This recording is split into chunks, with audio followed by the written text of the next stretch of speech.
காட்ட தாமதம் வேண்டாமம்மா. ஓம் அமிர்தீஸ்வரி நமஹ. ஓம் நம சிவாயா. ஸோ இன்னைக்கு அருள்மொழிகளில் நம்ம 10ஆம் அத்தியாயம் பார்க்க போகிறோம். ஸோ 9ஆம் அத்தியாயத்தில் நம்ம என்ன பார்த்தோம் அப்படின்னா, பிரம்மச்சாரி ஒருவர் ஒரு அழகான கேள்வி கேட்டார். அம்மா நீங்கள் ஏன் எங்களை திட்டுறீங்கன்னு. அதுக்கு அம்மா சொன்னாங்க, குரு கிட்ட இருந்து உனக்கு என்ன கிடைக்குதோ அது பிரசாதம். குரு ஒருத்தவங்களை திட்டுறாங்க அப்படின்னா அவங்களுக்கு அம்மாவுடைய கருணை பாஞ்சிருச்சுன்னு அர்த்தமா. ஓகே, அதாவது இறைவனுடைய கருணை பாஞ்சிருச்சு, குரு அவங்களை காப்பாற்றணும்னு முடிவு பண்ணிட்டாருன்னு அர்த்தமா. அப்படின்னா மட்டும்தான் இறைவன் குரு நம்மள திட்டுவாங்களாம். குரு தான் இறைவன் இல்லையா? ஸோ அதனால தான் அப்படி வருது. ஓகே, அடுத்தது இது மட்டும் இல்லாமல் நீங்கள் ஒரு கேள்வி கேட்குறீங்க அப்படின்னா குரு எல்லா கேள்விக்கும் பதில் சொல்ல மாட்டார். ஏன்னா குரு எப்போவுமே பரமாத்மா, அந்த பேரானந்த நிலையிலே இருப்பாங்களாம். அப்போது ஒரு சீடன் கேட்கக்கூடிய கேள்வி அது சீரிய பாம்பு போல ஷார்ப்பாக சீறிக்கிட்டு வந்தால் மட்டும்தான் குருவுக்கு ஆர்வம் தாங்க முடியாமல் பதிலே சொல்லுவாங்களாம். இல்லைனா மனதால் எழக்கூடிய கேள்விகளுக்கு மட்டுமே, அது தானாக வருது இல்லையா, அந்த கேள்விகளுக்கு மட்டுமே குரு பதில் சொல்வாரே தவிர்த்து எல்லா கேள்விக்கும் குரு பதில் சொல்ல மாட்டாங்க. ஏன்னா அவங்க அந்த பரமானதத்திலே இருப்பாங்களாம். ஓகேவா? ஸோ அதை சொல்லிட்டு அதுக்கப்புறம் அந்த பிரம்மச்சாரியை தடவி கொடுத்தாங்க இல்லையா. அதுக்கப்புறம் இன்னும் அந்த பிரம்மச்சாரி கிட்ட அம்மா என்ன சொல்கிறாங்க அப்படின்னா, கடைசியாக என்ன சொல்கிறாங்க அப்படின்னா, மகனே நீ கேட்ட கேள்வி உனக்கு யதார்த்தமாக அப்படியே உணர்வு பூர்வமாக உண்மையான மனசுலேருந்து வந்த கேள்வி தான், அதனால நீ கேட்டது சரிதான் அப்படின்னு தடவி கொடுத்தாங்களாம். இப்போது நம்ம கூட இந்த டைஸ் போட்டு அம்மா கிட்ட பேசுறது எப்படின்னு பார்த்தோம். ஸோ நிறைய பேர் அதில் ஒரு குழப்பத்தில் இருக்கீங்க, எல்லாத்துக்கும் டைஸ் போடலாமா? அதாவது உண்மையான கேள்வி. இப்போ அம்மா சொல்கிறாங்க பாருங்க, உன்னுடைய மனதை உண்மையான கேள்வியாக இருக்கணும். சும்மா நான் கேட்டுட்டு பண்ணுறேன் அப்படின்றதெல்லாம் இருக்கக்கூடாது. உண்மையான கேள்வியாக இருக்கணும். அது உங்களுக்கும் அவங்களுக்கும் உள்ள அந்த இணக்கத்தை காட்டி வரக்கூடிய கேள்வியாக இருக்கலாம். புரியுதுங்களா? இப்போ எக்ஸாம்பிள் சொல்கிறேன் பாருங்க. இன்றைக்கி கூட எனக்கு ஒரு விஷயம், அப்போ தான் உங்களுக்கு புரியும் என்ன மாதிரி கேள்விக்கெலாம் நான் கேட்குறேன்ற ஒரு எக்ஸாம்பிளுக்காக சொல்கிறேன். ஓகே, இன்றைக்கி நான் கொஞ்சம் வெளில மீன்ஸ் ஊருக்கு வந்திருக்கேன். ஓகே, அப்போது நான் ஊருக்கு வந்த உடனே எல்லாருக்கும் ஒரு ஹாப்பினஸ் தானே. எல்லோரும் ஊருக்கு வந்தாங்க அப்படின்னா ஒரு மிகப்பெரிய ஹாப்பினஸ் தானே. அந்த வகையில் என்னை பார்த்து என்ன பண்ணாங்க, ஓகே நம்ம வெளில போகலாமா, நம்ம வெறும் லேடிஸ் மட்டும் ஒரு பர்ச்சேஸ்க்கு போகலாமா அப்படின்னு கேட்டாங்க. அவங்களாம் ரெடி ஆகிட்டாங்க. என்னை கேட்குறாங்க. நான் என்ன பண்ணேன், இருங்க என் ஹஸ்பண்ட் கிட்ட கேட்டுட்டு வரேன்னு சொல்லிட்டேன். நான் யார்கிட்ட கேட்பேன்? என் கிருஷ்ணா கிட்ட தான் கேட்பேன். நான் என்ன பண்ணேன், என் கிருஷ்ணா கிட்ட நான் எப்படி கேட்டேன் அப்படின்னா, கிருஷ்ணா நீ எப்போவுமே சொல்லியிருக்கு இதெல்லாம் வாசனைகள், நம்ம ஒரு வெளில போகிறோம் அப்படின்னா நம்ம தேவையில்லாத விஷயங்கள் பார்ப்போம், கடவுள் சிந்தனையிலேருந்து வெளில வரத்துக்கு வாய்ப்பு இருக்குது. இப்போ நம்ம குடும்ப வாழ்க்கையில் தான் இருக்கும். இப்போது ஏதாவது ஒரு சூழ்நிலை, முக்கியமான சூழ்நிலை, இது போகணும் அப்படின்னா 100% போய் தான் ஆகணும். பட் இது அப்படி கிடையாது. அவங்க போகிறாங்க, ஒரு என்டர்டெயின்மெண்ட்காக நம்மளை கூப்பிடுறாங்க. ஓகேவா? அப்போது இது போகணுன்னு அவசியம் இல்லைல்ல. இப்போ ஏதாவது முக்கியமான வேலைக்கு நம்ம போகணும், ஒருத்தவங்க ஹெல்ப் அப்படின்னு நம்ம கண்டிப்பாக போகணும். ஏன்னா குடும்ப வாழ்க்கையில் இருக்கும் இல்லையா, அப்போ நம்ம அந்த கடமைகளை செஞ்சு தான் ஆகணும். பட் இது அப்படி இல்லை. இது அப்படி போகணுன்னு அவசியம் மாதிரி நம்மளுக்கு தெரியல, ஒரு என்ஜாய்மெண்ட்டுக்காக கூப்பிடுறாங்க. அப்போது நான் என்ன பண்ணேன், என் கிருஷ்ணா கிட்ட கேட்டு சொல்லுவேன்னு சொல்லிட்டு நான் கிருஷ்ணா கிட்ட டைஸ் போடுறேன். என்ன போடுறேன் அப்படின்னா, கிருஷ்ணா போட்டுமா நான் கேட்க மாட்டேன், ஏன்னா எனக்கு இது தெரியும், இது ஒரு வாசனை, நம்மளுக்கு இது தேவை கிடையாது, இறை சிந்தனையிலேருந்து வெளில வரதுக்கு வாய்ப்பு இருக்கும். அதனால நான் உங்ககிட்ட இப்படி கேட்குறேன், நான் வரலன்னு உங்ககிட்ட சொல்லிட்டுமா அப்படின்னு கேட்டேன். கேட்டதே நான் இப்படி தான் கேட்டேன். ஏன்னா நான் முதல்ல எடுத்தோடனே டைஸ்லாம் போடல, கொஞ்சம் நேரம் நான் கேட்டுட்டு சொல்கிறேன்னு சொல்லிட்டு ஒரு 10 நிமிஷம் அவன்கிட்ட கேட்கவே இல்லை, கிருஷ்ணா கிட்ட கேட்கல. நான் படிக்க என் வேலை செஞ்சுட்டு இருந்தேன். ஏன்னா இதை நான் என்னன்னு கேட்குறது எனக்கே தெரியும், அது வேணாம், கிருஷ்ணா வேணா தான் சொல்லுவான்னு எனக்கே தெரியும். அப்புறம் கொஞ்ச நேரம் கழிச்சு, கிருஷ்ணா நான் வரலன்னு சொல்லிட்டுமா கிருஷ்ணா அப்படின்னு சொல்லிட்டு நான் டைஸ் போட்ட அந்த செகண்டே வரலன்னு சொல்லிட்டேன். கிருஷ்ணாக்கு எவ்வளோ குஷி பாருங்க, கடத்தி வச்சிருக்கான் கிருஷ்ணா. ஸோ வரலன்னு சொல்லிடு அப்படின்னு மெசேஜ் வந்த உடனே நானும் வரலன்னு சொல்லிட்டேன். புரியுதுங்களா? அப்போது இது எனக்கு முக்கியமா அப்படின்னு கேட்டால், நான் என்னுடைய இறை சிந்தனையிலேருந்து நான் முழுகாமல் இருக்கணும், அதாவது வெளில வராமல் இருக்கணும். சாரி, என்னோட இறை சிந்தனையிலேருந்து நான் வெளில வரக்கூடாது. தேவையில்லாத வாசனைகளை நான் நிறைய ஏற்றிக்கக்கூடாது. தேவையில்லாத உறவுகளை ஒவ்வொரு நம்ம வளர்த்துக்கக்கூடாது. நம்மளுடைய உறவு, நம்மளுடைய தேடுதல், நம்மளுடைய இணக்கம், நம்மளுடைய என்ஜாய்மெண்ட் எல்லாமே நம்ம இறைவனோட இருக்கணும் அப்படின்றது தான் என்னோடது. அம்மா சொல்கிறபடி நான் வாழணும்னு ஆசைப்பட்றேன். ஸோ அதனால் நான் அது என் குரு சொல்கிறத தான் நான் ஃபாலோ பண்ணணும், எனக்கு அதுதான் வேணும். அப்போ கடமையை நீங்கள் செய்ய மாட்டீங்களா? 100% நான் கடமையை செய்வேன். ஏன்னா அதை அம்மா என்ன செய்ய வைக்கிறாங்க, அதை நான் செஞ்சிருவேன். அது அம்மா செய்ய வைக்கிறாங்க, நான் செஞ்சிருவேன்னு சொல்லக்கூடாது, அம்மா என்ன செய்ய வைக்கிறாங்க. ஓகே, ஸோ எனக்கு என் கண்ணுக்கு தெரியுது இல்லையா, எது கடமை எது என்டர்டைன்மெண்ட். ஸோ கடமைக்கு நான் இம்பார்ட்டன்ஸ் தரேன், என்டர்டைன்மெண்ட்டுக்கு நான் தரல. ஓகேவா? அப்போது இந்த மாதிரி விஷயத்துக்கெல்லாம் நான் வந்து கேட்பேன். புரியுதுங்களா? அப்போது நம்ம கேட்குற கேள்வி கூட எப்படி இருக்கணும், டைஸில் போட்டு கேட்கலாம் அப்படின்றதுக்காக நம்மளுக்கு அது அந்த டைமில் வேணும்னா கேட்கலாம். இப்போது முதல்ல நான் வந்து எப்படி சொல்கிறது, அரிசிக்கு உளுந்து ஊற வைக்கணும் அப்படின்னும் போது நான் அம்மாட்ட கேட்டேன். ஓகே அம்மா எத்தனை கிளாஸ்மா ஊற வைக்கலாம்? அம்மா எனக்கு வீட்டில் ஆள் கிடையாது கேட்கறதுக்கு, என் அம்மா கிட்ட கேட்கணும்னு எனக்கு வந்து எப்படி சொல்கிறது, எனக்கு தான் அம்மா குரு இருக்கல்ல, நான் உன்கிட்ட தான் கேட்பேன். எனக்கு உரிமை, உன் கூட நான் ரிலேஷன்ஷிப் வளர்த்துக்க விருப்பப்படுறேம்மா. அப்போ நான் உன்கிட்ட கேட்காம யார்கிட்ட கேட்பேன்? நான் உன்கிட்ட தான் கேட்பேன். அப்போ இது முக்கியமான கேள்வியை இதுக்கெல்லாம் கூட குரு பதில் சொல்வாங்களா? எனக்கு அது முக்கியம். ஏன்னா அந்த இடத்துல நான் எனக்கும் அம்மாவுக்கு இருக்க ரிலேஷன்ஷிப்பை வளர்க்குறேன். அப்போ ஒரே ஒரு தடவை கேட்டேன். அம்மா சொன்னால் 1 கிளாஸ் போதும், சின்ன கிளாஸில் 1 கிளாஸ் போதும் அப்படின்னு சொன்னான். அதுலேருந்து இன்ன வரைக்கும் அதை தான் நான் மெயின்டைன் பண்ணிட்டு இருக்கேன். தினைக்கும் கேட்கறது கிடையாது. இந்த அளவு ஒன் டைம் சொன்னால் போதாதா? தினைக்கும் நம்ம உருட்டி கேட்போம் கிடையாது.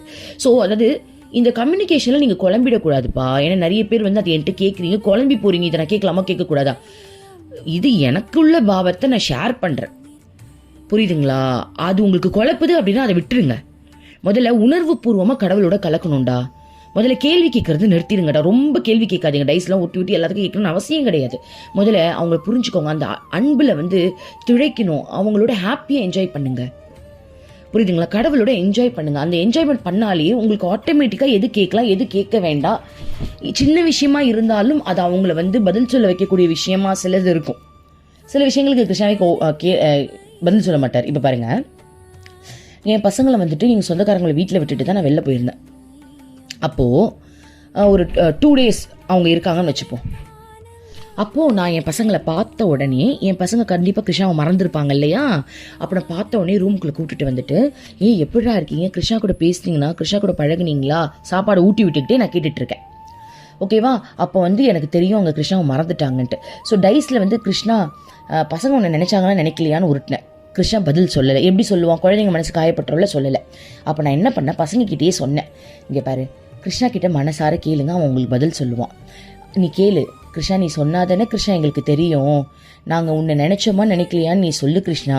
நீ நினைக்கலன்னு சொன்ன அப்படின்னா நாங்கள் நினைக்கிறதுக்கு ட்ரை பண்ணுவோம்ல, அப்படி கேளு. பசங்களுக்கு நான் சொல்லிக் கொடுக்குறேன் பாருங்க, அம்மா சொல்லிக் கொடுக்குறாங்க எனக்குள்ளே இருந்து. ஓகே, அப்படி கேளு. சத்தியமாக அம்மா தான் சொல்லித்தராங்க. நான் இந்த லூஸ் வேறு மாதிரி கேட்டுச்சு பாருங்க, நான் என்ன சொல்கிறேன். அதனால தான் கிருஷ்ணா முதல்ல பதிலே கொடுக்கல. அப்புறம் அம்மா உள்ளே இருந்து, எடா லூஸு, இப்படி கேட்கக்கூடாது, இப்படி கேட்கணும். என்ன அப்படின்னா, கிருஷ்ணா நீங்கள் எனக்கு பதில் சொல்லுங்கள் கிருஷ்ணா, அப்போ தான் நான் எதாவது தப்பு பண்ணியிருந்தேன் அப்படின்னா என்னால் திருத்திக்க முடியும் அப்படின்னு அந்த பசங்க சொல்லி கேட்குது. கிருஷ்ணா நாங்கள் ஒன்று நினச்சோம் அப்படின்னா 5, இல்லை நீங்கள் என்னை நினைக்கல, எனக்கு ரொம்ப கவலையாக இருக்குது, நீங்கள் என்னை நான் உங்களை ரொம்ப மிஸ் பண்ணேன் அப்படின்னா 1 அப்படின்னு போட்ட உடனே 1 வந்துச்சு. போட்ட உடனே ஆன்சர் சொல்லிட்டான் 1. அப்போது வந்து அப்போ வந்து பசங்களுக்கு ரொம்ப கவலையாயிடுச்சு. கிருஷ்ணா நீ ரொம்ப கவலைப்பட்டுட்டியா, சாரி கிருஷ்ணான்னு. அப்போ வந்து என் பசங்க திரும்ப சொல்லுது, இல்லைம்மா நாங்கள் அப்பப்போ கிருஷ்ணான்னு சொன்னோம்மா அப்படின்னு. அப்போ அதையும் கிருஷ்ணா கிட்ட கேளுங்க நான் சொன்னமா இல்லையான்னு கேளுங்க அப்படி. கிருஷ்ணா நாங்கள் அப்பப்போ கிருஷ்ணா சொன்னோம்ல, அது ஓகேவா கிருஷ்ணா, அதுவும் பத்தலையா கிருஷ்ணா, அது சொல்லு கிருஷ்ணா, நாங்கள் மாற்றிக்கிறோம் அப்படின்னு கேட்கும் போது அப்பப்போ கிருஷ்ணா சொன்னாங்களாம். அது வந்து போட்ட உடனே ஆன்சர் வருது, அப்பப்போ சொன்னீங்க அப்படின்னு. அப்போது குழந்தைங்களுக்கும் அந்த தெய்வ பக்தி அதிகரிக்குது பாருங்கள். ஸோ கேட்குற கேள்வி எப்படி இருக்கணும் அப்படின்னா, என்னை மாற்றக்கூடியதாக இருக்கணும். அந்த கேள்வியில் அந்த டைஸ் போட்டு நான் பேசுகிறேன் அப்படின்னா அதில் வரக்கூடிய அந்த பதில் என் வாழ்க்கைக்கும் என்னோட ஆன்மீக முன்னேற்றத்திற்கும் ஒரு வழி வகுக்கும் அப்படின்னா அது கேட்குற விதமே ஒன்று இருக்கு இல்லையா? அதுக்காக நான் சொல்கிறேன். சரியா? பேசுறதுக்கு ஒரு வழி. சில பேர் சீட்டு போட்டு பேசுவாங்க, ஆனால் அதில் மென்டலாக ஆகிடக்கூடாது, பேசுறதுலேயும் மென்டலாக ஆகிடக்கூடாது. உணர்வு பூர்வமாக நம்ம அவங்கள அனுபவிக்கணும். மெயின் என்னென்னா நம்ம அனுபவிக்கணும். ஓகேவா? So fine. பாருங்கள், இன்னொரு விஷயம், நான் நேற்று ஆசிரமத்தில் இருக்கும்போது எனக்கும் கிருஷ்ணாவுக்கும் ஒரு மிஸ் அண்டர்ஸ்டாண்டிங், சண்டை வந்துருச்சு. ஸோ நான் கிருஷ்ணா கிட்ட பேச மாட்டேன்னு சொல்லிட்டேன். அப்போது நான் ரூமுக்குள்ளே நான் பேசவே இல்லை, உண்மையாகவே யார்கிட்டையுமே பேசல. எல்லோரும் கூப்பிட்டாங்க, வாங்க ரூமுக்கு வாங்க அப்படின்ட்டு. நான் இல்லை எங்கேயுமே வரமாட்டேன்னு ஒரு மரத்தடியில் உட்காந்துட்டு, ஏன்னா எனக்கு அவன் மேலே அவ்வளோ வருத்தமாயிடுச்சு, நான் வரமாட்டேன். அதுக்கப்புறம் அவங்களாம் ரூமுக்கு போயிட்டு கொஞ்சம் நேரம் கழிச்சு ரூமை விட்டு வெளில வந்தாங்க. அப்போ நான் ரூமுக்கு போனேன். ரூமுக்கு போயிட்டு எனக்கு தனிமை வேணும் இல்லையா, ரூம் சாத்திட்டு நான் கிருஷ்ணாவை ஃபோட்டோ பார்த்து ஆசிரமத்துலேயும் நடக்கிற சம்பவம் பாருங்கள். மனசார பேசினேன் கிருஷ்ணா கிட்ட, டைஸில் தான் பேசினேன். நேத்திரம் பேசினேன், கிருஷ்ணா என் அகங்காரத்தால் தான் வந்து நான் உன் மேலே கோவப்பட்டேனா கிருஷ்ணா, இல்லை அன்புக்காக கோவப்பட்டேன்? நான் சொல்லு கிருஷ்ணா, இதில் எனக்கு தெரிஞ்ச அகங்காரம் தான் இருக்குது. இந்த விஷயத்துக்கு நான் உன் மேலே கோவப்பட்டு இவ்வளோ கோவத்தில் இருக்கேன் அப்படின்னா அது அகங்காரம் தானே கிருஷ்ணா? உண்மையாக சொல்லு கிருஷ்ணா, நான் ஏற்றுக்கிறேன் கிருஷ்ணா, எனக்கு புரியுது கிருஷ்ணா அகங்காரம். ஏன்னா எனக்கு வந்து அகங்காரத்தில் தானே கோவம் வருது, கோவமே அகங்காரம் தானே அம்மா சொல்லியிருக்காங்க. அப்படி நான் டைஸ் போட்டு உருட்டுறேன், நீ அன்பால் தான் என்னை லவ் பண்ணுறதுனால தான் நீ கோவப்பட்டேன்னு வந்துருச்சு. 3 வாட்டி நான் வந்து 3 வாட்டி கேட்கக்கூடாது, அதாவது தனித்தனியாக அப்பப்போ நான் திரும்ப செகண்ட் டைம் கொஞ்சம் நேரம் கழிச்சு கேட்குறேன். கிருஷ்ணா என் மனசு கஷ்டப்படும் தானே கிருஷ்ணா நீ இந்த ஆன்சர் சொல்கிற, உண்மையாக சொல்லு கிருஷ்ணா, ஃபஸ்ட்லேருந்து சொல்லு கிருஷ்ணா, அகங்காரம் தானே கிருஷ்ணான்னு கேட்டேன். இல்லை அன்பு தானே வந்துச்சு. எனக்கு ஜாலியாக தான் இருந்தது. ஆனால் எப்போவுமே இந்த பதில் வர்றது, எப்போவுமே என்னை வந்து ரொம்ப மொக்க தான் பண்ணுவார். பட் ஆசிரமத்தில் இந்த வாட்டி எனக்கு ரொம்ப சந்தோஷப்படுத்தினார். ஏன்னா 2 வாட்டி என்னை பயங்கரமாக ஹர்ட் பண்ணிட்டார். ஓகேவா, சரி. இப்போ என்ன சொல்ல வர அப்படின்னா, அதாவது ஒரு கேள்வி, அந்த கேள்வி உங்களுக்கு ஒரு மனமாற்றத்தை கொடுக்கக்கூடியதாக இருக்கணும். ஒரு கேள்வி உங்களை ஆன்மீகத்துக்கு அடுத்த நிலையில் உயர்த்தக்கூடியதாக இருக்கணும். ஒரு கேள்வி உங்களையும் உங்கள் குருவையும் இன்னும் இணைக்கக்கூடியதாக இருக்கணும். உங்களுடைய கேள்வி அவங்க கூட இருக்கக்கூடிய இணக்கத்தை அதிகரிக்கக்கூடியதாக இருக்கணும். புரியுதா? கேட்குற கேள்வியில் இவ்வளோ விஷயங்கள் இருக்குடா. அப்போ அப்படி நம்ம கேட்கும் போது நம்மளுக்கு பதில் கிடைக்கும். ஸோ சும்மா கேட்கறதுக்கும் என்கிட்ட ஒரு மாற்றம் வரப்போகுது அப்படின்னு கேள்வி கேட்கறதுக்கும் டிஃப்ரென்ஸ் இருக்குது. பாருங்க, மணி அடிக்கிறாங்க பாருங்க அம்மா. புரியுதுங்களாடா? இப்போ பிரம்மச்சாரிகள் கேட்குற கேள்வியில் அம்மா சொல்கிற பதில் மூலமாக நம்ம எவ்வளோ சேஞ்ச் ஆகிறோம். அந்த மாதிரி நான் ஒரு கேள்வி கேட்குறேன் அப்படின்னா என்னை மாற்றுறதுக்கு நான் ரெடியாக இருக்கேன், நீ பதில் என்ன சொன்னாலும் நான் ஏற்றுக்கிறேன் அப்படின்ற எண்ணத்தில் நம்ம கேட்கும் போது அதுதான் கரெக்டு. சும்மா கண்டதுக்கெலாம் நம்ம டைஸ் போட்டுட்டு மண்டையை குழப்பிட்டு இருக்கக்கூடாது. ஓகேவா? ஸோ இதை சொல்லணும்னு விருப்பப்பட்டும் சொல்லியாச்சு. இப்போ அடுத்தது நம்ம எதுக்கு திறமை வரப்போகிறோம்? 10ஆம் அத்தியாயத்திற்கு வருகிறோம். கடவுள் வழிபாடாக வேலைகளை செய்வது எவ்வளோ பெரிய விஷயம் இல்லை. கடவுள் வழிபாடே நம்ம செய்கிற வேலையில் காட்ட முடியும். நம்ம செய்கிற எந்த வேலையாக இருந்தாலும் அதில் வந்து கடவுளுடைய வழிபாடை நம்ம பண்ண முடியும் அப்படின்றதுக்கான ஒரு விஷயத்தை தான் இன்னைக்கு நம்ம பார்க்க போகிறோம். கடவுள் வழிபாடாக வேலைகளை செய்வது. 1984 மே மாதம் 3ஆம் தேதி வியாழக்கிழமை காலை 6 மணி. அம்மா என்ன பண்றாங்க, ஆசிரமத்தில் இருக்கக்கூடிய அந்த வளாகத்தை அம்மா தொடப்பனை வச்சு ஒரு குட்டை தொடப்பனை வச்சு பெருக்கிக்கிட்டு இருக்காங்க. இதை பார்த்த காயத்ரியும் குஞ்சுமோளும் அங்கே இருக்கிற சில பிரம்மச்சாரிகள் ஓடி வந்து, அம்மா நாங்கள் பெருக்கிறோம்மா, தொடப்பத்தை கொடுங்க அப்படின்னு கேட்குறாங்க. அம்மா அதை கொஞ்சம் கூட காதலை வாங்காம அம்மா நல்லா ஃபாஸ்ட்டாக அழகாக பெருக்கிக்கிட்டே இருக்காங்க. அப்போ எல்லா பிரம்மச்சாரிகளும், அம்மா தயவு செஞ்சு எங்கிட்ட தொடப்பனை கொடுத்துருங்கம்மா, ப்ளீஸ்மா, அம்மா நாங்கள் பெருக்கிறோம் அப்படின்னு சொல்கிறாங்க. அதை அம்மா என்ன பண்ணுறாங்க, கேட்கல, அவங்க பாட்டுக்கு பெருக்கிட்டே இருக்காங்க. அப்போ என்ன பண்ணுறாங்க, அம்மாவுடைய வேலையை நம்ம சீக்கிரம் முடிச்சிடலான்னு சொல்லிட்டு தொடப்பனை அவங்க இன்னும் சில தொடப்பானை எடுத்துகிட்டு வந்து பெருக்க ஆரம்பிக்கிறாங்க. அம்மா ஒரு சைடில் பெருக்கிட்டு நம்ம வேற ஒரு சைடில் பெருக்கலாம்னு சொல்லிட்டு பெருக்க ஆரம்பிக்கிறாங்க. அப்போ அம்மா எழுந்து நிமிர்ந்து அவங்கள பார்த்து, என்னை யாரும் தொந்தரவு செய்ய வேண்டாம், நான் இங்கே பெருக்கிறது மனசில் கடவுளுக்கு வழிபாடு செய்கிறேன் அப்படின்னு நினச்சிக்கிட்டு இதை சந்தோஷமாக அனுபவித்து நான் மன ஒருமைப்பாட்டோடு இந்த வேலையை நான் செஞ்சுக்கிட்டு இருக்கேன், என்னை யாரும் தொந்தரவு செய்யாதீங்க, நீங்கள் பேசுறது எனக்கு வந்து தொந்தரவாக இருக்கக்கூடாது அப்படின்னு சொல்லிட்டாங்க. அப்போ அம்மா வந்து என்ன பண்ணுறாங்க, அதை சொல்லிட்டு பெருக்க ஆரம்பிச்சிட்டாங்க. எல்லாருமே சைலண்ட்டாக அதை கவனிக்க ஆரம்பிச்சிட்டாங்க. அம்மா அந்த பெருக்கின விதம் இருக்கு இல்லையா, அது எப்படி தெரியுமா இருக்கான், அதாவது படைச்சவங்களுக்கு தானே தெரியும் இது எப்படி செய்யணும்ட்டு. அந்த மாதிரி ஒரு பெருக்கிறதுல கூட அம்மாவுடைய அந்த பெருக்கும் அந்த ஸ்டைலாக இருக்கட்டும், அந்த குப்பை சேர்ற அந்த விதமாக இருக்கட்டும், அந்த மணல்ல இருக்கக்கூடிய குப்பையை எப்படி பெருக்குனா அந்த மணல் தனியாகவும் அந்த மேலே விழுந்த இலையும் பூக்களும் தனியாகவும் பிரிஞ்சு வரும் அப்படின்ற வித்தையை கற்றுக்கிட்ட மாதிரியே அம்மா பெருக்குறாங்களே. ஏன்னா படைச்சது அம்மா தான் இல்லையா. அப்போது அதில் வர்ணிக்கிறாங்க பாருங்க, அம்மா பெருக்குனதில் அந்த மணலில் கோலமே போட்ட மாதிரி இருந்துச்சான். நார்மல் டேஸில் இதை பெருக்கிறதுக்கு சில பேர் மாறி மாறி பெருக்குவாங்களாம். அவ்வளோ பெரிய வரண்டாவான் மாறி மாறி பெருக்குவாங்களாம். 3/4 மணி நேரம் ஆகுமா. அத்தனை பேர் பெருக்கி 3/4 மணி நேரம் ஆகுமா அந்த இடத்த பெருக்கி முடிக்க. ஆனால் அம்மா வெறும் 20 நிமிஷத்தில் அந்த முழு வராண்டாவையும் அம்மாவே ஒரே இடத்துல இருந்து அதை பெருக்கி முடிச்சாங்களாம் பாருங்க. ஓகே, அதுவும் வந்துட்டு 20 நிமிஷத்தில் அம்மா பெருக்கியிருக்காங்க அப்படின்னா அவங்களுடைய மன ஒருமைப்பாடு எந்த அளவுக்கு இருக்கு. அம்மா வந்து ஃபயர் மாதிரி இருக்காங்க. அதாவது எப்படி தெரியுமா, 360 டிகிரியில் அம்மாவுக்கு கண்ணு தெரியும். கரெக்டா? அப்போது ஒரு பெருக்கல்ல எத்தனை குப்பை வர வைக்கணுமோ அத்தனை குப்பையும் வர வச்சிடுறாங்க. நம்ம என்ன தரம் பண்ணுவோம், ஒரே குப்பையில் அதாவது ஒரே தள்ளில் 10 குப்பையை எடுப்போமா பார்த்தா, அதாவது ஒரே தள்ளில் ஒரு 10 குப்பை நம்மளுக்கு வருமா அப்படின்னு பார்த்தா ஒவ்வொரு குப்பைக்கும் ஒவ்வொரு தடவை பெருக்கிக்கிட்டு இருப்போம். நம்மளுக்கு தெரியாது. ஆனால் அம்மா அப்படி இல்லை இல்லையா. அம்மா அப்படி ஒரு கலை பாருங்க, எல்லாத்துலேயுமே அம்மா பண்ணுறது ஒரு கலையாக இருக்கும்.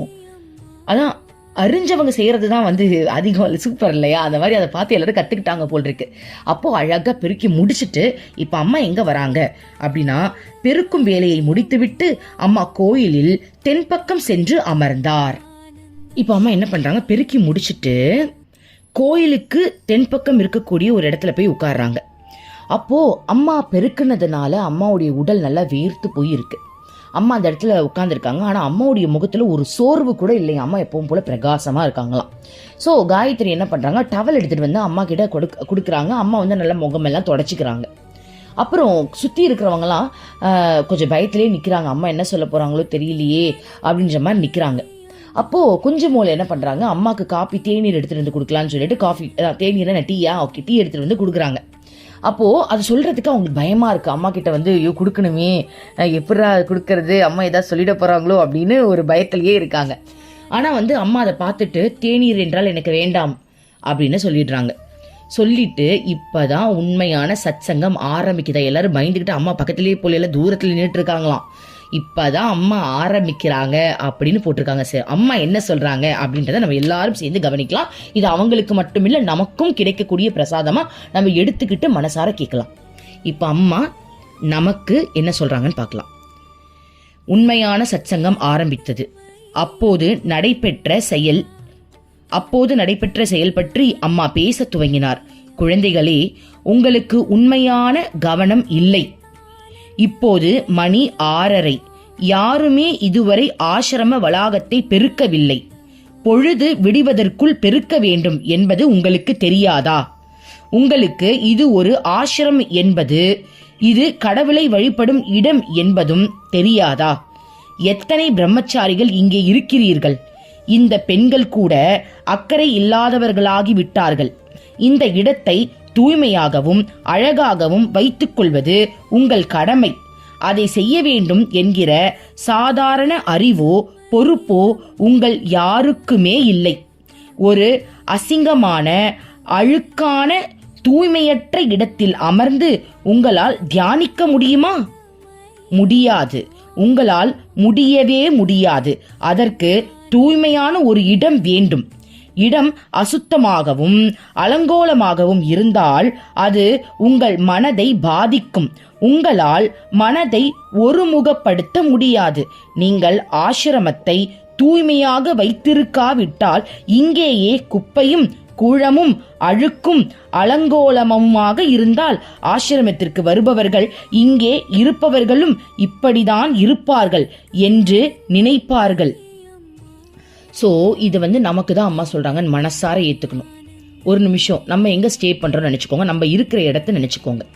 அம்மா என்ன கேட்குறாங்க, நீ பெருக்க வேண்டிய நேரம் எந்த நேரம், அந்த நேரத்தை முதல்ல ஃபிக்ஸ் பண்ணி அப்பயே பெருக்க வேண்டியது தானே. யாரும் உன்னை கேட்க ஆள் இல்லைன்னு உன் வீட்டை கூட பெருக்காமல் எப்பயாவது அப்புறம் பெருக்கிக்கலான்னு நீ போட்டு வைக்கிற. ஏன் அப்படி பண்ணுற? இப்படி இருந்தேன் அப்படின்னா உனக்கு எப்படி மன தூய்மை கிடைக்கும்? இடமே தூய்மை இல்லை அப்படின்னா அந்த இடத்துல உட்கார்ந்துட்டு இருக்க உனக்கு எப்படி மன தூய்மை கிடைக்கும்?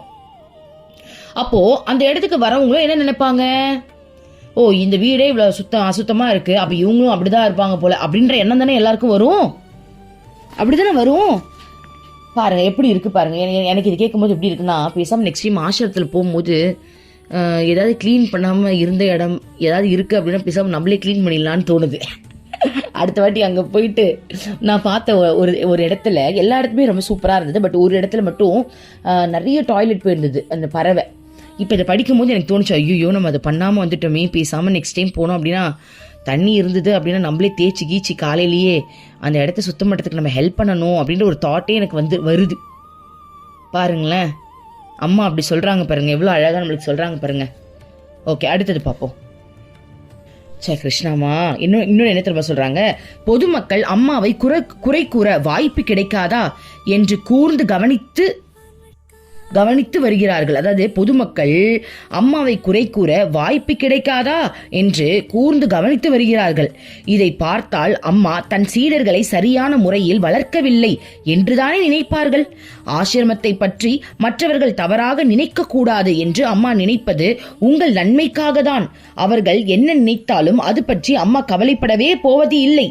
இந்த ஜனங்களின் பேச்சை பற்றி கவலைப்படாமல் அம்மாவால் எங்கு வேண்டுமானாலும் வாழ முடியும். அம்மா அதற்கு பழக்கப்பட்டு விட்டேன். அம்மா தன் மனதை நன்றாக பயிற்சி செய்து கொண்டு விட்டேன். சாதனை காலங்களில் அம்மா இரவும் பகல் மழை வெயில் இந்த திறந்த மணல் வெளியில் அல்லது இந்த கோயிலில் இருக்கும் இடத்தில் கிடப்பேன். இந்த மணலிலோ அந்த உப்பங்கழியிலோ தண்ணீரிலோ அல்லது குப்பைகளிலோ கிடப்பேன். அம்மா கண்ணாடி துண்டுகளையும் உபயோகித்த காப்பி தூள்களையும் எச்சில் இலைகளில் உள்ளதையும் சாப்பிடுவேன். அசுகிகளை எல்லாம் கடந்து மேலே செல்வதற்காகவே அம்மா இப்படியெல்லாம் செய்தேன். அம்மாவிடம் அவ்வளவு வைராகியம் இருந்தது. குழந்தைகளே, அம்மா சொல்வது செய்வதும் அம்மாவுடைய சொந்த நன்மைக்காக அல்ல. அம்மாவுக்கு அவைகளால் அடைவதற்கோ இழப்பதற்கோ ஒன்றும் இல்லை. அம்மாவுக்கு எல்லாமே ஒன்றுதான். அதனால் உங்கள் நிலை அப்படி அல்ல. நீங்கள் ஒவ்வொருவரும் ஒரே பொருளை ஒவ்வொரு மாறியாக காண்பின்றீர்கள். ஆன்மீக பாதையில் நீங்கள் இன்னும் நீண்ட தூரம் போக வேண்டி உள்ளது. இதுவரை உங்களில் யாரும் வாழ்க்கையில் துன்பத்தை அனுபவித்தது இல்லை. உங்கள் வாழ்க்கையில் கஷ்டப்பட்டு வியர்வை சிந்தி உழைத்தது இல்லை. ஏழைகள் படும் கஷ்டங்கள் பற்றி உங்கள் யாருக்கும் ஒன்றும் தெரியாது. பெரும்பாலானோர் நல்ல வசதியான குடும்பத்தில் இருந்து வந்தவர்கள். நீங்கள் எதை பற்றியும் கவலைப்பட்டது இல்லை. உங்களுக்கு உணவு மேஜை மீது காத்து கொண்டு இருக்கும். நீங்கள் நேராக போய் சாப்பிட்டால் போதும். நீங்கள் எந்த வேலையும் செய்ய வேண்டிய தேவையே இல்லை. உங்களுடைய ஒவ்வொரு தேவையையும் உங்கள் பெற்றோர்கள் செய்து கொடுக்க நீங்கள் பழக்கப்பட்டு விட்டீர்கள். அப்படியே நீங்கள் வளர்ந்து விட்டீர்கள். இப்படிப்பட்டவர்களுக்கு ஆன்மீக வாழ்க்கை ஒத்து வராது. உண்மையான ஆன்மீக வாழ்க்கை வாழ்வதற்கு ஒருவன் கட்டாயமாக துன்பம் என்பது என்ன என்பதை அனுபவிப்பதின் மூலம் அறிந்திருக்க வேண்டும். பண செழிப்பின் நடுவே வளர்ந்தவர்களால் ஆன்மீக வாழ்க்கை எளிதில் மேற்கொள்ள முடியாது. அவன் கீழே இறங்கி வந்தாக வேண்டும். அவன் கடினமாக உழைத்து வாழும் வாழ்க்கையை மேற்கொள்ள விரும்ப வேண்டும். தன்னுடைய சொந்த வியர்வையில் வாசனையை முகர்வதற்கான வாய்ப்பு அவனுக்கு அளிக்கப்பட வேண்டும். குழந்தைகளே, உங்களுக்கு வெயிலில் மதிப்பு தெரியாது.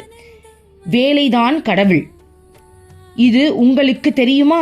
அம்மா கடவுளிடம், பகவானே, எனக்கு வேலை கொடு, எனக்கு உன்னுடைய வேலையை கொடு என்று பிரார்த்திப்பேன். ஒரு பிரம்மச்சாரி எழுந்து ஆசிரம வளாகத்தை பெருக்காததன் காரணத்தை விளக்க ஆரம்பித்தார். ஓகே, இப்ப அம்மா என்ன சொல்றாங்க அப்படின்னா, அதாவது நீங்க ஆசிரமத்தை சுத்தம் இல்லாம வச்சிருக்கீங்க அப்படின்னா அம்மாவை என்ன சொன்னாலும் எனக்கு ஓகே, எனக்கு பிரச்சனை கிடையாது. அம்மா, நான் சாதனை செய்யும் போது எவ்வளோ விஷயங்களை பார்த்துட்டேன். ஆனால் நீங்கள் இப்போ தான் ஸ்டார்ட் பண்ணுறீங்க. இங்கே பேசுகிற ஒவ்வொரு பேச்சும் உங்களுக்கு தான் பாதிப்பை கொடுக்கும். அம்மாவுக்கு எதுவும் கொடுக்க போகிறது கிடையாது. அம்மாவுக்கு சுத்தம் அசுத்தம் எதுவுமே கிடையாது. அம்மா எச்ச துப்புன இலையை கூட சாப்பிட்ருக்கேன். காப்பித்தூள் கொட்டின அந்த காப்பித்தூளை கூட நான் சாப்பிட்ருக்கேன். அந்த டீத்தூளை கொட்டுவாங்கள்ல, அது கூட அம்மா சாப்பிட்ருக்காங்க. ஏன் அப்படின்னா, எனக்கு விருப்பு வெறுப்பு எதுவுமே இருக்கக்கூடாது அப்படின்ற பயிற்சிகளையும் அம்மா அப்பயே மேற்கொண்டாங்களா. அதனால தான் ஒரு குஷ்டரோகிக்கு அந்த சலத்தை கூட அம்மாவால் நக்கி அவங்கள சரி பண்ண முடிஞ்சது இல்லையா. அப்படிப்பட்ட சாதனைகள் எல்லாம் அம்மா செஞ்சிருக்காங்க பாருங்க. அந்த விருப்பு வெறுப்பு இல்லாத அந்த நிலைக்கு அம்மா உயர்ந்திருக்காங்க இல்லையா. ஸோ அந்த மாதிரிலாம் நம்மளால பண்ண முடியாது. அதுக்குதான் அம்மா சொல்றாங்க, கஷ்டம் நஷ்டத்தெல்லாம் நீங்க பார்த்து வளர்ந்துருந்தீங்க அப்படின்னா இந்த மாதிரி விஷயங்கள்லாம் உங்களுக்கு தெரிஞ்சிருக்கும். அது கொஞ்சமாவது இது நீங்கள் ஃபாலோ பண்ணியிருப்பீங்க.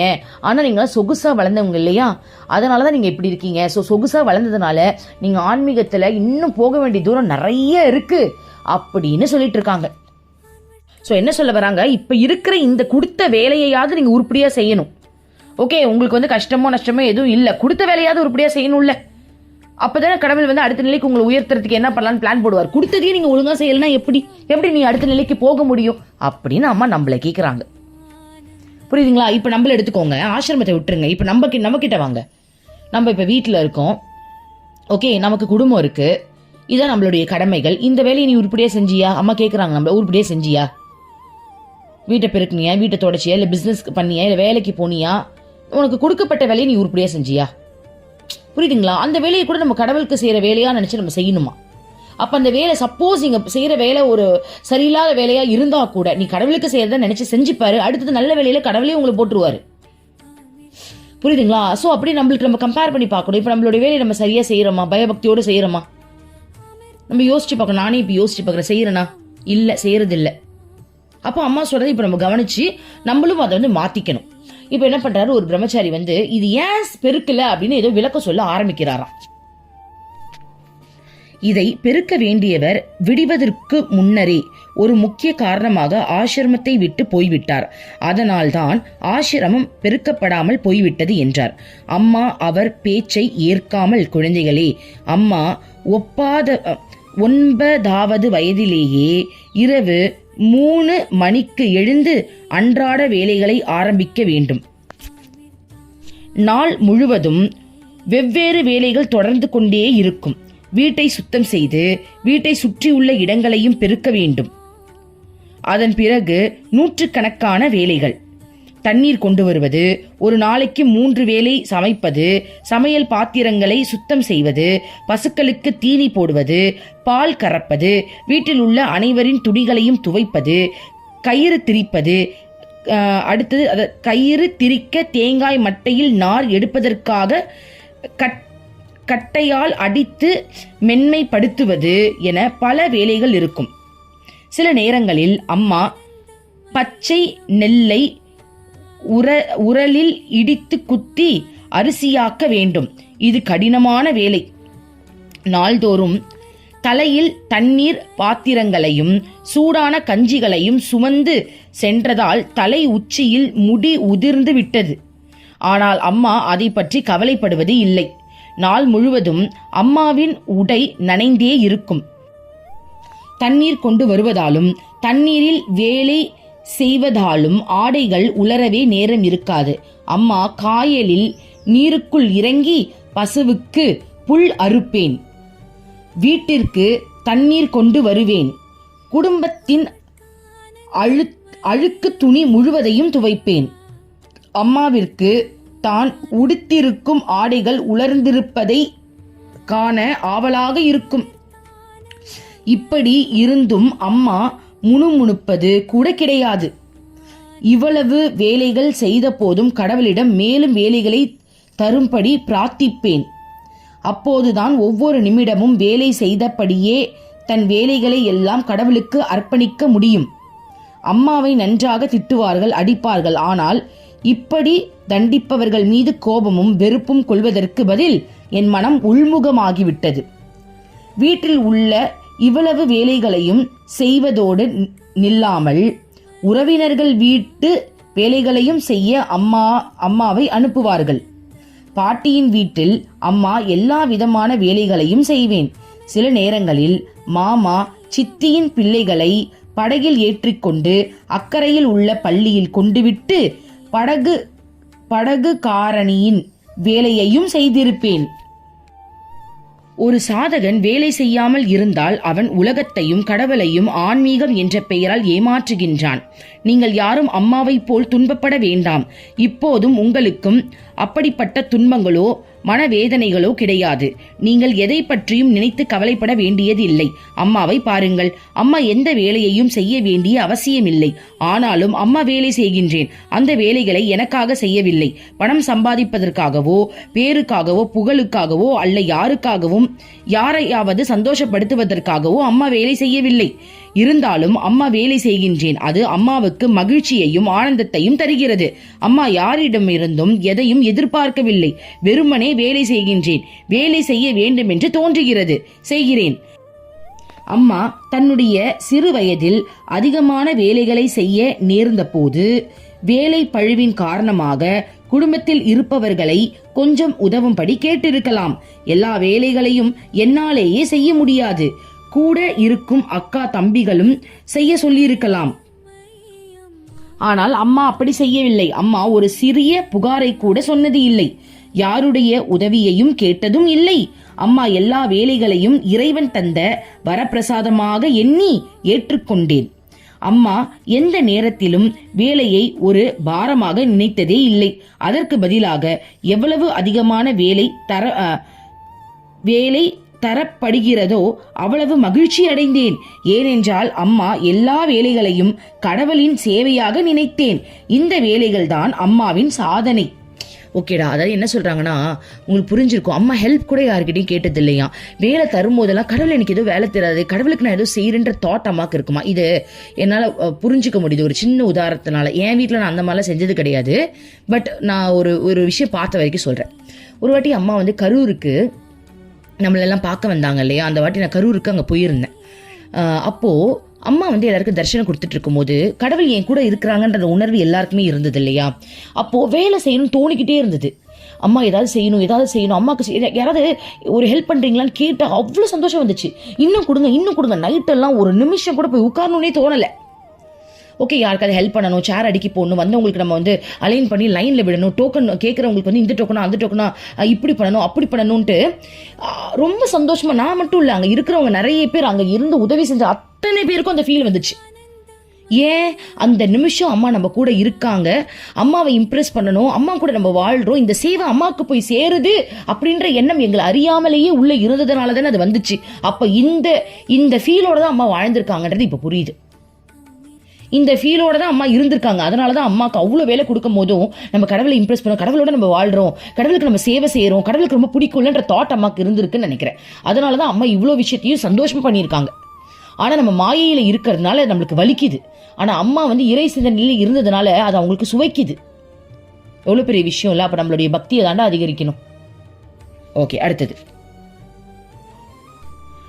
யாராவது ஒருவர் இன்று பெருக்க வேண்டியது அவருடைய பொறுப்பு, அவர் இங்கே இல்லை, அதனால் அந்த வேலை செய்யப்படவில்லை என்று சொன்னால் இந்த மனப்பான்மை மனசாட்சி அற்றவர்கள் பொறுப்பற்றவர்களின் போக்காகும். நீங்கள் ஆன்மீகம் நாட்டம் கொண்டவர்களாக இருந்தால் இப்படிப்பட்ட மனநிலை இருக்கக்கூடாது. இது உங்களுடைய சொந்த வீடாக இருந்தால் இப்படி பேச மாட்டீர்கள். எனக்கு சொந்தமாக இருந்தால்தான் நான் செய்வேன், வேறு யாருடைய வேலையையும் செய்ய மாட்டேன் என்பது நான் எனது என்று மட்டுமே நினைக்கின்ற சுயநலம் பிடித்த ஒரு மனிதனின் மனநிலையாகும். மற்றவர்களின் நன்மைக்காக உழைக்க வேண்டும் என்பது என் தலையெழுத்தல்ல.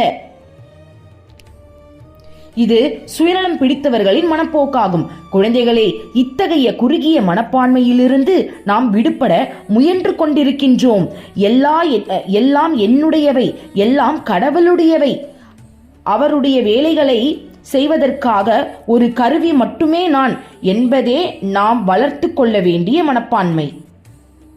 ஸோ இதில் பாருங்க, அம்மா என்ன சொல்றாங்க, முதல்ல உன்னை சுற்றி இருக்கிற எல்லாத்தையும் உன்னோடதுன்னு பாரு. உன்னோடதுன்னு பாரு. அப்படி இல்லைனா இது எல்லாமே கடவுளோடதுன்னு பாரு. ஸோ இதில் 2 பக்தியும் வந்துருச்சு பாருங்க. உன்னோடதுன்னு பார்க்கறது ஞான மார்க்கம், இது கடவுளோடது அப்படின்ற பார்க்கறது தான் பக்தி மார்க்கம். ஸோ பக்தி மார்க்கம் அப்படின்றது வந்து ரொம்ப நம்மளுக்கு கொஞ்சம் ஈஸியாக வரக்கூடியதுன்னு அம்மாவே சொல்லியிருக்காங்க. எப்படி அப்படின்னா, பக்தி நம்மளுடைய உணர்வுகள் நம்மளுக்கு அதிகமாக இருக்கிறதுனால இந்த உணர்வுகள் அனைத்தையும் நம்ம இறைவன்கிட்ட போடும்போது நம்மள அறியாமலேயே இறைவனை ரொம்ப பிடிக்கிறதுனால இறைவனுக்காக நம்ம என்ன வேணாலும் செய்ய முடியுது. இதுதான் பக்தி மார்க்கம். ஞான மார்க்கம் அப்படின்றது இந்த பிரம்மமே நீ தான், அது நீ வந்து அதில் தெளியணும், நான் தான் இந்த பிரம்மம், இந்த அழுக்கு அது என் உடம்புல இருக்கிறது. ஒரு ரோட்ல ஒரு குப்பை இருந்தா கூட இந்த ரோடே என்னோடது, நான் தான். இந்த மரமா இருக்கிறது நான் தான், இந்த செடியா இருக்கிறது நான் தான். இந்த ஒரு நாய் கடிப்பட்டு அது நொண்டி நடக்குதா, அதுவே நான் தான். அதுக்கு என்னால் உதவ முடியுமா? ஸோ இது வந்து ஞான மார்க்கம். எல்லாத்துலேயுமே நான் இது எல்லாமே என்னோடது, என்னோட பரமாத்மா, நான் தான் அந்த பரமாத்மா அப்படின்ற ஒரு தன்மையில போறது. பிரேம பக்தி அப்படின்றது இது இறைவனோடது, இறைவனை எனக்கு ரொம்ப பிடிக்கும், அதனால இறைவனோடதுன்றது எனக்கு ரொம்ப பிடிக்கும்ன்றது தான். ஓகேவா? ஸோ பக்தி மார்க்கம் நம்மளுக்கு ரொம்ப ஈஸியாக வரும். ஸோ இதில் அம்மா சொல்லியிருக்காங்க பாருங்க, ஒன்று இது எல்லாம் உன்னுதுன்னு நினச்சி நீ பார்த்த அப்படின்னா உனக்கு வேலை செய்யணுன்ற எண்ணம் வரும். அப்படி இல்லையா, இது எல்லாமே கடவுளோடது, கடவுள் உனக்கு ரொம்ப பிடிக்கும்ன்றதுனால ஆட்டோமேட்டிக்காக அந்த விருப்பம் வரும் அப்படின்றாங்க. ஸோ இந்த பேரால அம்மா என்ன சொல்லியிருப்பாங்க உங்களுக்கு நல்லா புரிஞ்சிருக்கும். முதல்ல பிரித்து பேசாதது, அவங்க வேலை இது இவங்க வேலை. இதுவே உன் வீடாக இருந்தால் அப்படி பண்ணியிருப்பியா? உங்கள் அம்மா ஊருக்கு போயிட்டாங்க, வீட்டை பெருக்காமே நீ உட்காந்துருப்பிய, இது எங்கள் அம்மாவோட வேலை, நான் தொட மாட்டேன்ப்பா, எங்கள் அம்மா பெருக்குவாங்க, அவங்க தொட்டதெல்லாம் நான் தொட்டு பெருக்க முடியுமா? யாராவது சொல்லுவாங்களா? அம்மா யாருக்காக பெருக்கிறாங்க? நமக்காக தான் பெருக்கிறாங்க. அம்மாவுடைய வேலை பெருக்கிறதா? அம்மாவுடைய வேலை ஒன்றுமே கிடையாது. அதாவது அம்மாவுடைய வேலை என்னை பார்த்துக்கிறது தானே, அவங்க தான் நான் பண்ணி ஆகணும் அப்படி சொல்ல முடியாது. அது அவங்களும் சுயநலமாக எல்லாம் பார்த்துக்க முடியாதுன்னு சொல்லிட்டாங்கன்னா என்ன பண்ணுவோம் நம்ம? ஸோ அதனால நம்ம அது கரெக்டாக நடந்துக்கணும் இல்லையா? அதுதான் அந்த மனப்பான்மை இங்கே வேணுன்றது தான் அம்மா அதில் மென்ஷன் பண்ணியிருக்காங்க. இப்போ அடுத்து சொல்கிறாங்க, நீங்கள் எல்லோரும் பரந்த ஆன்மீக வானத்தில் உயர்ந்து எழும்பி பறக்க வேண்டியவர்கள். அதற்கு சுயநலம் இன்மை, அன்பு என்னும் 2 சிறகுகள் உங்களுக்கு தேவை. அம்மா என்ன சொல்றாங்க, 2 சிறகுகள் வேணுமா பறக்கிறதுக்கு. ஒன்னு சுயநலமின்மை, உனக்கு சுயநலமே இருக்கக்கூடாது. 2வது அன்பு, இது 2மே வேணும்ன்றாங்க. உனக்கு தேவையானத விஷயத்த மட்டும் நீ பண்ணணும் நினைக்காத, அது உண்டு, அதுதான் சுயநலம். உனக்கு தேவையான ஒரு விஷயத்த பண்ணிக்கணும்னு தயவு செஞ்சு நினைக்காத. மற்றவங்களுக்கு தேவையானதும் அது உன்னோடதுன்னு நினைச்சு பண்ணு. அதை பண்ணணும் அப்படின்னா முதல்ல அவங்க மேல உனக்கு அன்பு வேணும். ஸோ அன்பு, சுயநலமின்மை, இந்த 2 சிறகுகளும் இருந்தாதான் நம்ம பறக்க முடியும்னு அம்மா சொல்றாங்க. அன்பு, உண்மை ஆகியவை மூலம் நம்மால் எதையும் செய்ய முடியும். பிறர் மீது அன்பு செலுத்துவதும் அவர்களுக்கு சேவை செய்யவும் கிடைக்கும் வாய்ப்பை மிகவும் அரிதாக கிடைக்கின்ற பரிசாகவும் கடவுளிடம் இருந்து வருகின்ற ஆசியாகவும் ஏற்றுக்கொள்ள வேண்டும். புரியுதுங்களா? ஸோ உங்களுக்கு ஒருத்தவங்களுக்கு உதவி செய்யக்கூடிய ஒரு வாய்ப்பு வருது அப்படின்னா அது கடவுள் கொடுக்குற பரிசா நினைச்சு நம்ம எடுத்துக்கணுமா. இப்போ ஃபார் எக்ஸாம்பிள், இப்போ நான் ரீசெண்டாக 2 days அம்மாவை பார்த்துட்டு வந்தேன். எப்படி போனா அப்படின்னா அந்த பொண்ணுக்கு தான் நம்ம நன்றி சொல்லணும். நான் போகிறதுக்கு வாய்ப்பு இல்லை, எனக்கு தான் இப்போ திரும்ப நான் நெக்ஸ்ட் வீக் போகணும். ஆனால் ஒரு பொண்ணு அம்மாவை பார்த்தே ஆகணும்.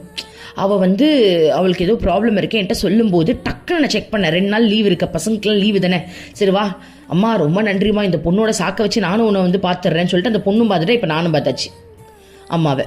புரியுதுங்களா? அப்போ எனக்கு என்ன அறியாமையே தேங்க் பண்ணணும்னு தான் தோணுச்சு. ஒரு ஆன்மீக சாதகன் நடப்பதெல்லாம் நமக்கே என்ற மனப்பான்மையை கொண்டவனாக இருக்க வேண்டும். அவன் மனதில் எதிரிடையான முரண்பாடுகள் உள்ள எண்ணங்கள் தோன்றாது. நடப்பதெல்லாம் நன்மைக்கே என்ற எண்ணம் கொண்டவனாக இருப்பதற்கு வலிமையும் தைரியமும் தேவை.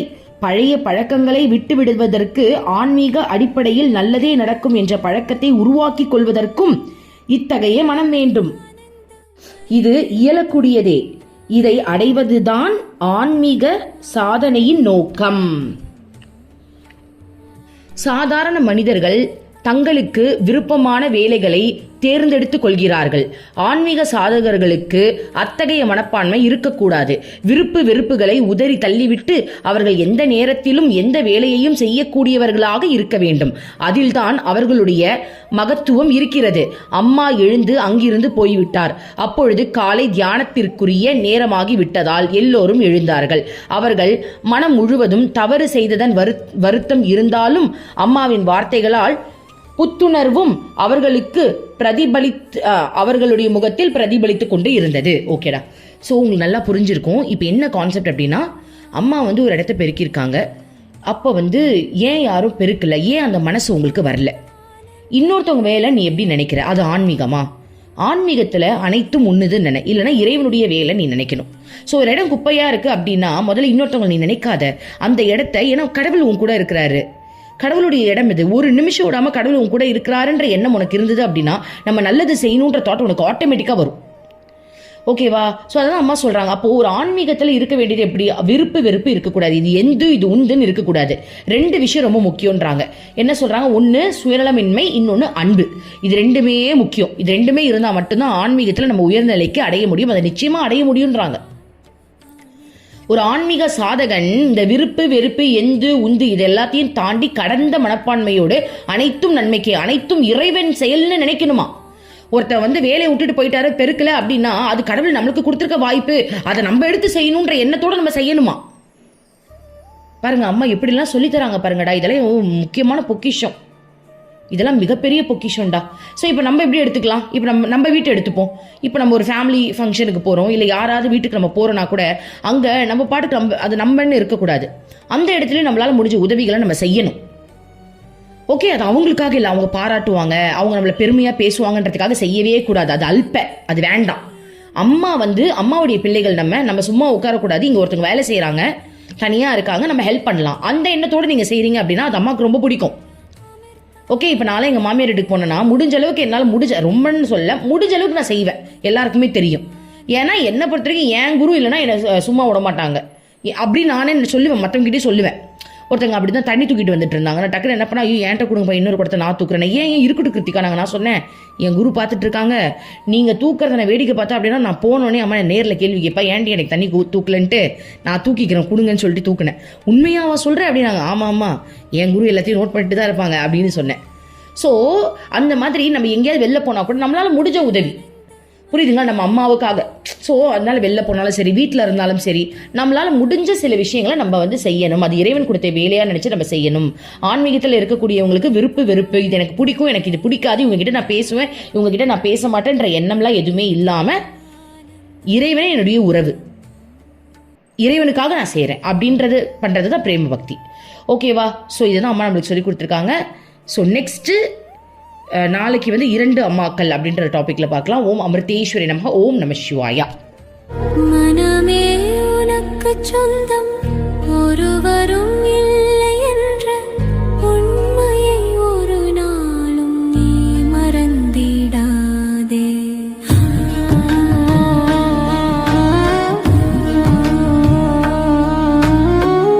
அர்த்தமற்ற கர்மங்களை செய்து கொண்டே சம்சாரத்தில் பயனின்றி நீ